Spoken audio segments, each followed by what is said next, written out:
Bonjour à toi, cher spectateur. Un automne à Great Yarmouth de Marco Martins. Euh, c'est un film dont j'avais vaguement entendu parler parce qu'il était passé dans un petit festival dans le cinéma où je travaille. Et sinon, j'avoue que via l'attaché de presse du film, j'ai découvert l'affiche que je trouvais absolument magnifique. Et à partir de ce moment-là, je me suis dit que potentiellement, on était sur un long métrage qui pouvait avoir un réel intérêt. Et du coup, j'avais très envie de voir ce que le film pouvait donner. Le résumé pour faire simple, Tania est une immigrée portugaise en couple avec Richie, un anglais pur souche, pour qui elle gère une maison d'accueil pour travailleurs immigrés. Alors qu'elle a un projet clair, sa vie va basculer lorsqu'un travailleur refuse de se rendre au boulot. Le film est très intéressant dans ce qu'il cherche à véhiculer, mais je trouve qu'il est un peu bizarre en termes de forme. On est typiquement sur le genre de long métrage qui a une base cinématographique qui est très intéressante, qui je trouve est bien amenée par un auteur qui cherche réellement à nous plonger dans un certain contexte, dans une certaine époque, dans une certaine caste de la société. Et à partir de là, on arrive à bien rentrer dans le film et surtout à s'attacher à une héroïne qui pourtant est pas loin d'être détestable. Donc cette partie-là est vraiment bien maîtrisée. Mais dans son espèce de naturalisme poussé à l'extrême, je trouve que Martins a peut-être un petit peu trop tendance à vouloir nous perdre, ou si ce n'est à nous perdre, à nous emmener dans une direction où cinématographiquement, on voit rapidement les limites du film. Le long métrage fait 1h53, honnêtement, on sent passer cette 1h53. Elle est longue, elle est lente, elle prend son temps, elle fait beaucoup d'allers-retours, elle choisit de jouer avec l'héroïne, de la placer dans des situations qui sont assez ambiguës, qui vont partir dans tous les sens, qui vont jouer avec son passé, et qui à la fin ne vont pas résoudre grand-chose. Donc en soi, il y a une idée, elle a une base, elle a un intérêt, elle est poussée dans une direction qui cinématographiquement est plutôt haletante, mais il faut réussir à rentrer dedans, et ça peut être compliqué. Et je pourrais comprendre qu'il y en ait certains qui aiment vraiment pas la proposition. Il est complexe de chercher tout autant à montrer un contexte social fort, qui incite à la compréhension d'une époque et d'une classe de la société, que de simplement raconter l'histoire d'une héroïne, cherchant à se sortir de cela et potentiellement vivre une petite histoire à côté de celle-ci, qu'elle soit amoureuse ou bien platonique.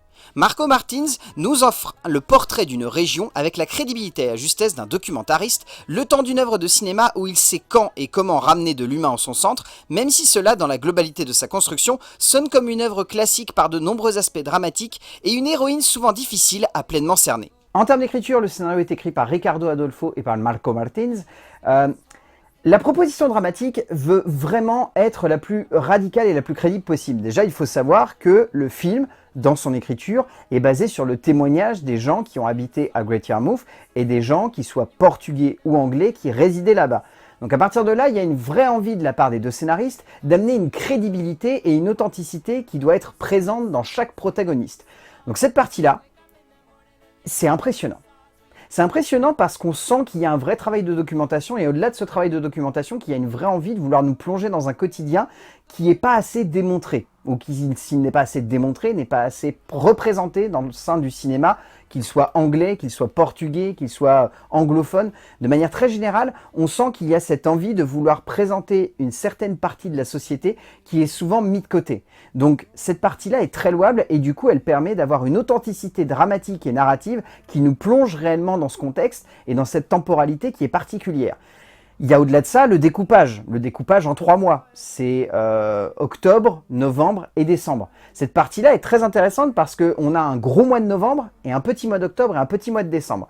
Et j'aime bien cette immersion justement dans un espèce de contexte où justement il y a une envie de vouloir nous plonger dans un quotidien et un quotidien qui va à 200 à l'heure. Si vous avez déjà bossé dans la restauration ou si vous avez déjà bossé dans les industries ou même dans l'industrie dans le relationnel avec le client, vous savez que ces 3 mois-là, c'est des mois qui sont vraiment, on charbonne parce qu'il fait moche, parce qu'il y a les fêtes, parce que les gens ont envie de bouger, ont envie de sortir et donc du coup il y a un vrai engouement là-dedans. Et je trouve que ça c'est aussi très très bien représenté par les deux auteurs et dans cette envie, encore une fois, d'authenticité et de crédibilité. Martins et Adolfo développent une écriture tout en sobriété, mais également en intensité narrative et émotionnelle, les deux scénaristes cherchant le plus possible à nous accrocher à la vie de Tania, mais aussi au fait que l'on n'arrive pas forcément à cerner si elle est totalement à sa place ou totalement manipulée par Richie.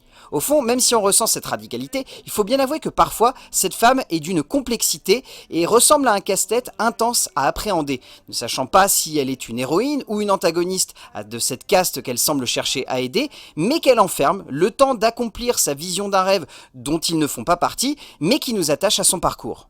En termes de mise en scène, Marco Martins, il est pas loin de l'envie proche du documentaire par moment. Le film se veut le plus crédible possible, le plus intense, le plus radical aussi dans la démarche, mais tout en étant tout de même très cinématographique. Ça se ressent dès cette introduction. Cette introduction, dans le genre cinématographique, elle est pure. Elle a vraiment envie de nous plonger dans un contexte qui soit à la limite mystérieux. Dans cette idée de vouloir justement amener un personnage qui ne va pas non plus servir de narrateur, mais presque de fil rouge qui va revenir à plusieurs reprises et qui va nous amener à un contexte qui va ressortir un petit peu de l'ensemble sociétal et très politique qui est véhiculé par la mise en scène du cinéaste portugais. Donc à partir de là, il y a cette idée de vouloir jouer à la fois sur crédibilité, authenticité, les mêmes aspects que l'écriture, mais en même temps du cinéma. Du cinéma par le travail de la lumière, du cinéma par le travail de composition du cadre, par le fait de faire de Great Yarmouth un lieu à part entière, un personnage qui va avoir une importance, un poids dramatique et une intensité tout du long du récit. Donc ces éléments-là vont vraiment appuyer le plus possible et avec le plus de crédibilité à quel point les personnages sont enfermés dans cette ville et ne peuvent pas en sortir. Et j'aime bien cette partie-là. Cette partie-là, elle est vraiment maîtrisée, elle est intense, elle est prenante, mais elle est également très lourde. Et dans cette lourdeur, il y a cette impression que le film n'avance pas, que le film fait du surplace. Et alors autant ça peut être un aspect dramatique ou cinématographique qui peut avoir une réelle crédibilité, une réelle intensité, autant par moments ici, ça semble un petit peu lourd. Et ça semble un petit peu trop appuyer certains éléments qui sont déjà présents dans l'écriture, entourant les personnages et également le contexte social. Donc j'ai un peu cette sensation que par moments la mise en scène, elle veut un peu trop surappuyer, elle laisse pas assez finalement le décor prendre le pas. Décor qui a tout de même assez de poids pour se suffire à lui-même, pour ne pas avoir besoin que l'image en rajoute une couche de plus. Martins construit une mise en scène accrochée à cette ville, accrochée à cette idée de mettre en scène le réel avec le plus de radicalité possible, quitte à sonner comme un peu lourd d'un point de vue émotionnel et dramatique, mais donnant un point de vue unique sur ce groupe de personnages totalement hors norme.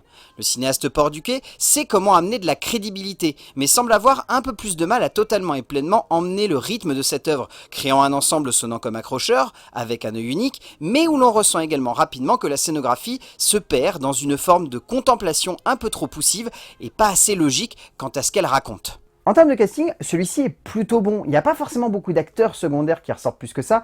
Nuno Lopez, Chrissy Chen, Peter Caulfield, Hugo Bentes, Achilles Fouzier, Celia Williams, Rita Cabasso, Romeo Rona. Les trois quarts de ces acteurs sont vraiment bons parce qu'ils arrivent très bien à incarner des personnages qui ont une vraie densité dramatique, mais qui se doivent également d'avoir une certaine sobriété. Et j'aime bien justement la manière avec laquelle c'est amené, parce que c'est jamais avec lourdeur, c'est jamais avec grossièreté, c'est toujours avec beaucoup de rondeur et beaucoup de justesse de jeu. Et ça se ressent surtout dans cette actrice principale, qui littéralement est possédée par le personnage à tel point qu'elle a voulu se faire grimer pour avoir une authenticité et une intensité qui se ressentent sur son visage. Beatriz Batarda est absolument phénoménale dans le rôle de Tanya, la jeune femme apportant énormément à cette héroïne hors norme dans son genre et nous attachant à elle autant qu'elle nous interroge sur sa condition. Au bout du compte, Un automne à Great Yarmouth, c'est une proposition de cinéma qui est tellement radicale que dans sa radicalité, elle se perd un petit peu. Il est à saluer l'envie de vouloir amener de l'authenticité et de la radicalité et des éléments qui sont quasi documentaires, dans le sens où il y a cette envie de vouloir nous plonger dans un quotidien qui a été documenté par les deux scénaristes et le réalisateur. Donc il y a cette envie de crédibilité, d'authenticité, que j'arrête pas d'évoquer depuis le début, mais qui me semble importante de rappeler, qui se ressent à l'image. Et après, par contre, il y a des lourdeurs, il y a un manque de rythme, il y a peut-être un petit peu de répétition, le film est un petit peu trop long, mais Un automne à Great Yarmouth de Marco Martins reste une bonne proposition de cinéma, avec un bon propos, avec quelque chose de fort, qui est véhiculé avec assez de justesse pour nous emporter du début à sa fin. Donc ouais, si vous avez l'occasion de le voir, allez-y. C'est une bonne proposition de cinéma. A plus!